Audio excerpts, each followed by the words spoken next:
Looks like we just started going live across a couple platforms. Okay.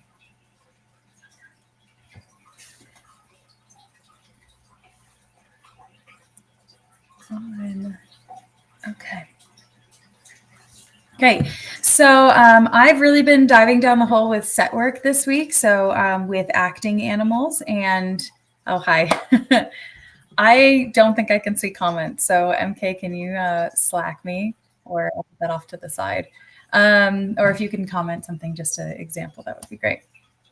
But I've been really diving in the deep end of working with acting animals this week. I've been doing a lot of castings and focusing on a whole processes. And I'd kind of just love to have a discussion with people to kind of see what they need. Or if they want their dog or cat to become an approved set animal and what that looks like. Because also in the new year, we're going to start doing some in-person appearances and evaluations of these animals. So that I'm really looking forward to in the new year. And we're trying to figure out the locations that we should be doing it in. Primarily, most of the set job we do is either Northeast, like New York, or Los Angeles. But I have done stuff in the South. We've booked stuff in Nashville. We've booked stuff in Atlanta. We've booked stuff in Texas. We've booked stuff kind of all over the country, but we really do focus in the Los Angeles area and the Northeast area. So Boston, New York, that type of thing.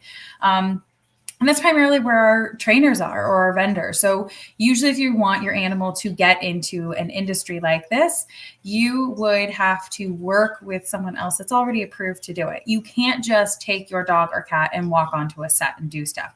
It takes a certain animal and it takes a certain level of training to be able to have your animals to do these things. And that's what I think a lot of people don't fully understand.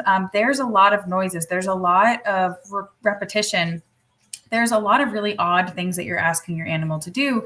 Where set animals, they are trained in that. They know that, like my dog plays a really, really great sad dog. He's a really pretty Dalmatian, but he has the most miserable looking face sometimes.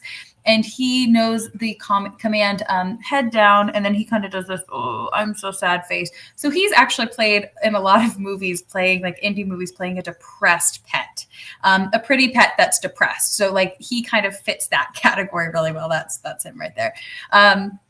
And there's just a few things that you really need to know, like markers, just heavily distractions. If you have a specific dog, like a Doberman, Rottweiler, German Shepherd, a lot of times they're playing the villains or the mean dogs or even a pit bull. That's what they're playing on a show. They're like the intimidating crew. And those are the ones that were booked. Like most of those need to know bite work. They need to be great working on that and have a great out and great command and like just heavy obedience before we're going to send any of those on set. Because there's cameramans, with $100,000 piece of equipment on his shoulder, so he can't drop it. And if the dog messes up and bites the wrong person, like the cameraman, as opposed to that, it's a really like awful situation. So we have to be really careful, not only for the safety of the crew, we also have to be really careful for the safety of the animals as well. I mean, I'm sure you guys have seen, we work a lot with American Humane, who comes on set. That's the No Animals Were Harmed. So overall, they do recommend us when they can't or if they can't be there. They have in the past. And it's been great because we do focus on animal safety, and most animal talent vendors or wranglers, they also focus on that. So what we try to do is we focus on the best in the industry. And that's, I guess, answering that question. MK, is there anything else I should answer? I can't see anything in here. Okay. Can we post this as a chat option? How do I get started as a set animal? No, thank you so much. So how do you get started as a set animal? Depends on where you are, number one. I would say training and overstimulating a dog with distractions or cat, bringing them into some weird and new environments consistently, making sure that they're exposed to a variety of things. So if a light pops or if someone drops a piece of equipment that's heavy, that can be a really scary noise. that your pet is not going to be afraid of that. And training around really loud distractions, training around a lot of people.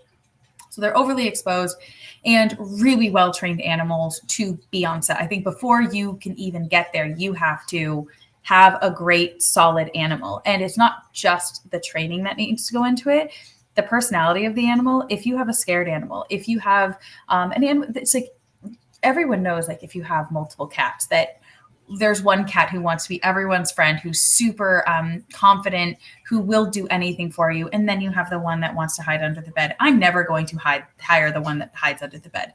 I'm always going to hire the one that they personality want to be there.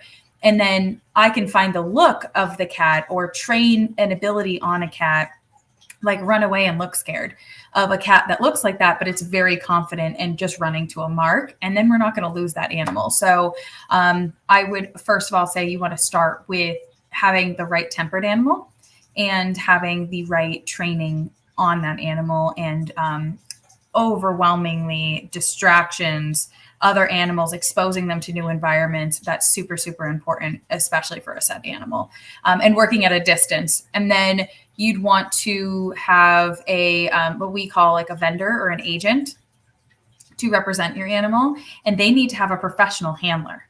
So if you, as you're a trainer or you're an owner and you think that you can take your animal on set, you cannot.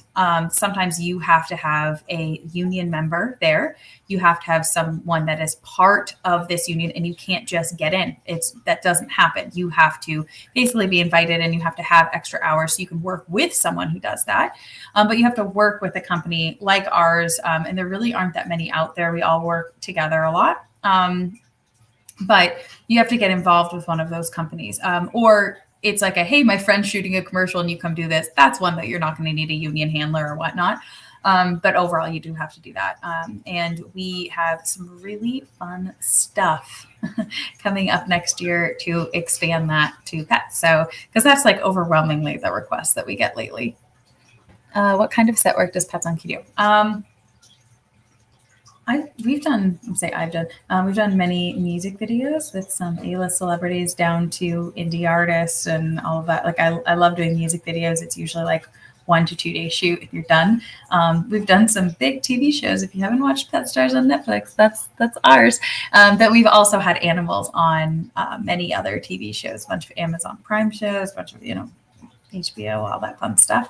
But we also work with a lot of people in the industry that work on a bunch of them. Movies, from indie to larger movies. It's so crazy. If you walk onto a set, there can be hundreds of people there and you have like a horse or a snake, and where they put you based on what the animal is, it's kind of funny each time. If you have, we've had one horse on set for a big job, and we had 3 wranglers there and American Humane. So that was like a really big union job that we booked. And really just depends. We've done all of that. What are the other things? Print ads, commercials. Some people hire animals for YouTube videos now, so that's like kind of interesting. We just did a job. Most of the jobs, though, I can't talk about. So I have NDAs. So we just did a really, really fun job for a really big brand, and it's going to go on all of their packaging. The animal is going to be on all their packaging. So yeah, that's something. So where can I get certified as a set animal? We are going to be offering certifications next year, going around hopefully the country, and be doing some of that. So, stay tuned for what we're doing, or come and join some of these lives, and we'll start announcing when that's happening. But as of right now, there is no formal certification to do set work. You just have to be in the industry and know people and industry friends of people there. That's how you get jobs.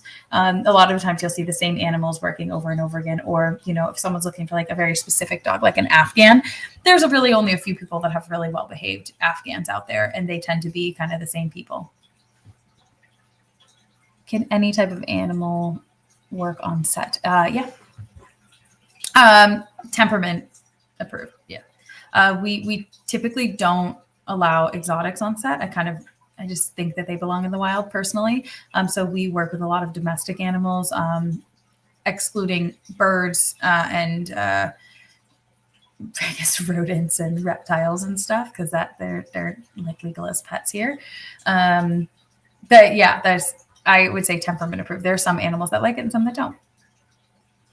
What are the different levels of set work certification? So base level is a temperament approved animal. So if you have a dog, think like therapy dog, think canine good citizen, think that kind of like certification. That would be a basic level. It'd be level 1 are temperament approved animals. Overall, making sure that the animal has the right temperament and has basic advanced obedience. So being able to do a sit, long distance, not moving, just knowing marks, very, very basics. Then we have a level 2. It's more of an intermediate trick master. Level 3 is advanced trick master. Level 4 is elite trick master. So the best of the best. Like literally we have a cat on our network that can do a backflip. So that would be an advanced. It can surf. It can do all these things. So yeah. Hi. How are you? Haley, and I can see as Haley. And I think it's Sterling, but I'm not. I can't read the whole name. How's everyone doing? Haley and Sterling. Awesome. Hey. So yeah, those are the different types of certificates for set animals. What about a therapy dog? A therapy dog would be the first level of certification. That would be just a temperament approved animal. And therapy animals can be horses, can be cats, can be reptiles. You go through a test to do that, and you make sure that your animal is okay to go in a hospital and okay to be in a school with a lot of loud kids. It's very similar to what we have. So a lot of the times, if you already have a therapy animal approval, then we can approve you to do set work with us. You just need to have a certified wrangler if you get booked to go on set with your animal and with you potentially. I can't promise that the owners can go on set, because sometimes they are not allowed, or like COVID, we are only allowed to have X number of people come in on set, and it might be one person. And if it's between you and the wrangler, I have to send the wrangler. Kind of training would you recommend before certification? I personally, advanced obedience. Canine good citizen and therapy work is for dogs specifically. I kind of work more with dogs. For horses, liberty work. That's definitely top tier. But I would overall, the therapy dog work is like, hey, are you great around people? Hey, are you fine with distractions? Hey, can you do advanced obedience? But it's the only thing that's missing in that is doing it at a distance off leash. You have to do it on leash as well, but doing it at a distance off leash is more set work. That's the only difference between therapy work and set work. So then canine good citizen kind of takes over there. But overall, if you're a therapy dog, like it's just like more of an advanced dog, and that's what we would be looking for. Yeah. Any other questions?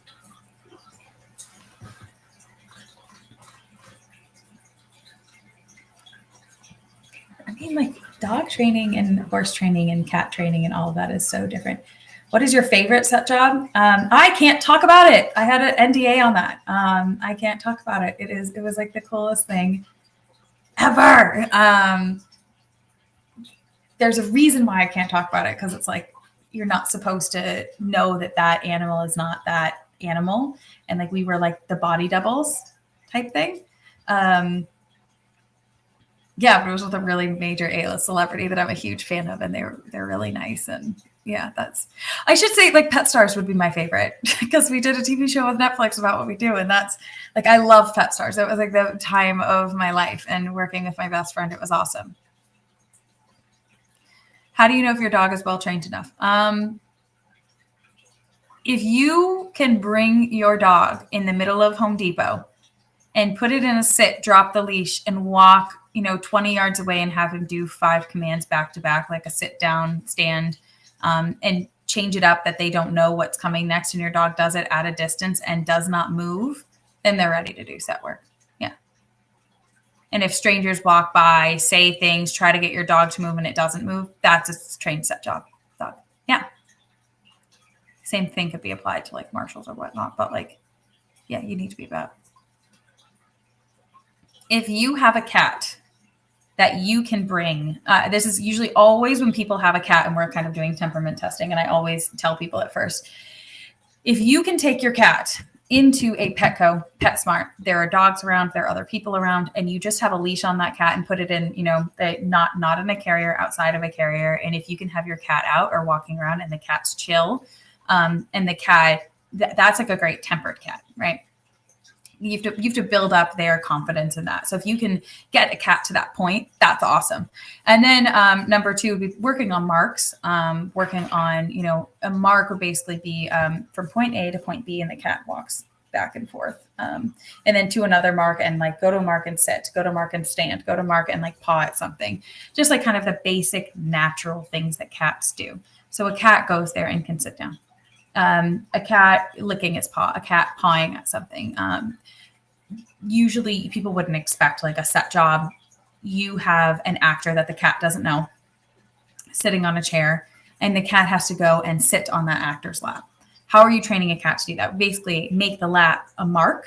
The cat's confident enough. It's been introduced to the actor beforehand. And then we basically say, cat, go to mark. And it goes and sits, and then you reward it with a treat. You practice that before doing anything. And you also have to practice and do prep days first. But like, that's kind of how it works with cats. Yeah. Kind of weird. My job is very different. I get a lot of odd questions. How important is safety on set? Thanks for that question, MK. Safety on set is our number 1 priority, always. The animals in the industry is not, there's not a super positive image of animals working on set, right? There have been animals that have been harmed on set. There have been, and that's why we always need to have a professional wrangler or set person there. I think that all of the issues end up with someone who doesn't put animal safety first. There's almost on 50% of the shoots we have, like 50%. That's a really high number. People want us to do something with the animal. That's not safe for them to do. So you have someone like me or another professional wrangler that says, absolutely not. We can get the shot that you need, but I have to do it this way. Or I can't do that at all. Or, that was not in the brief before. We weren't trained for this. I can't do that because this animal, could get out or something could happen. So like animal safety is always number 1. We always have to prep the location. We have to train the animals beforehand, making sure they're, able to do those things. It's a lot of work. And luckily for us, I have to like knock on wood, I've never had an accident on set. But we are very strict on safety too. So that could be why. But also like we've hired, shelter animals. We've hired, it was basically really about the animal's temperament. And we have these great tempered animals that have gone on set and have gotten the job done. It's gotten the job done in a safe way. And, it's been great. Can I become a wrangler trainer for my own pet? Yes, you can.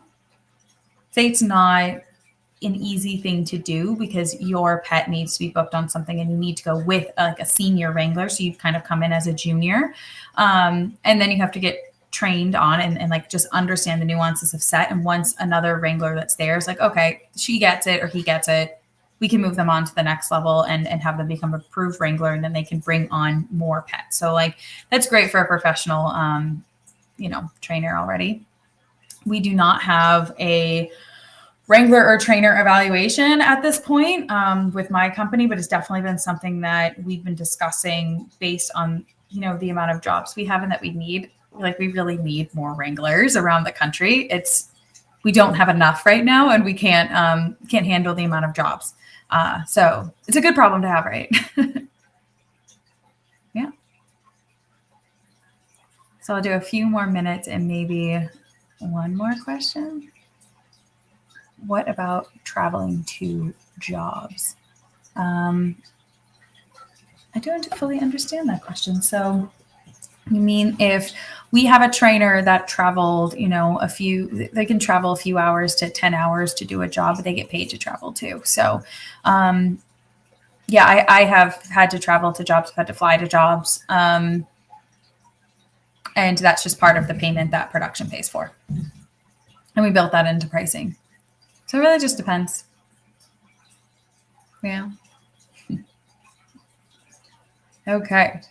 So if you were looking to have your animal do set work, number 1 would be training and exposing them to a variety of things. Number 2 would be taking them to someone like us that's an agency or that can certify trained animals, and then go onto our network so you can start booking. But that's a private invitation there. So yeah.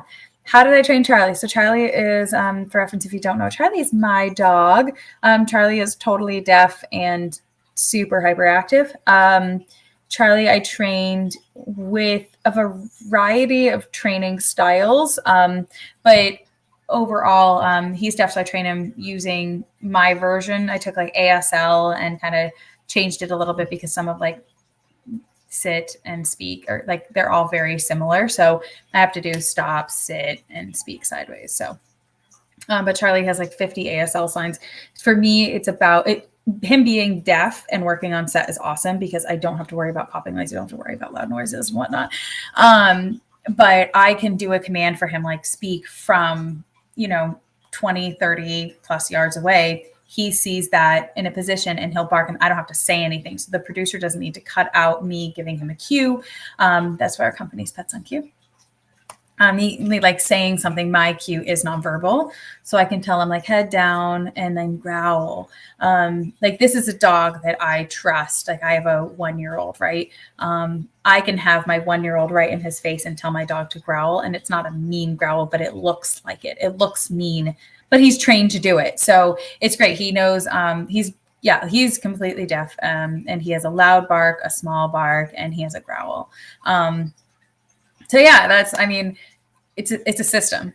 Like, it's just like basic obedience. And then you slowly build up tricks and you develop the system first of like, so the dog fully understands what you're doing. I never do stay. I don't think that stay should be in a vocabulary. I tell him to sit, I tell him to down, and he will down until I release him, just based on the style of training. It's more like a balanced system. I have a past of learning therapy work, learning agility and different training styles. So like I've done positive reinforcement and balance system. I've seen a lot of abuse in the industry, people training that way, and I'm not a big fan of it. So it's just like I think the dog needs to fully understand, and it can take longer to educate them. But like once they get it, that's where it's at. And I think like if I'm someone that works with like rodents to cats to horses to dogs, I think it's all about educating them. And when they get it, they become so proud of themselves that they understand it and they get rewarded in the way that they need to be rewarded. So like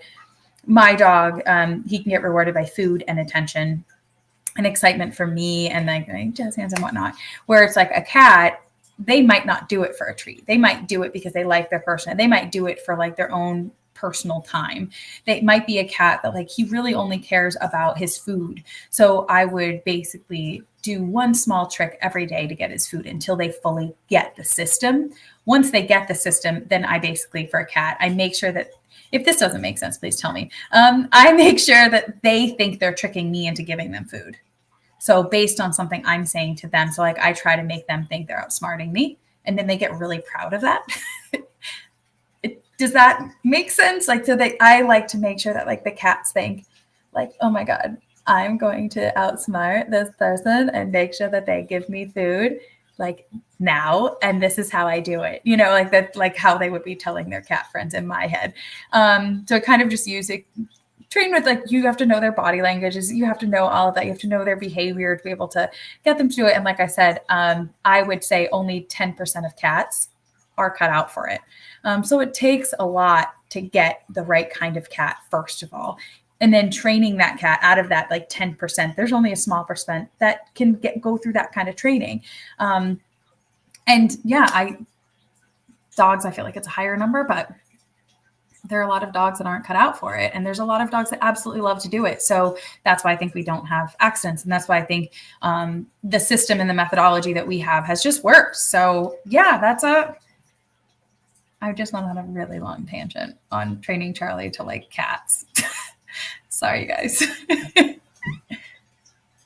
Okay, so I feel like that was a good amount of time for a live.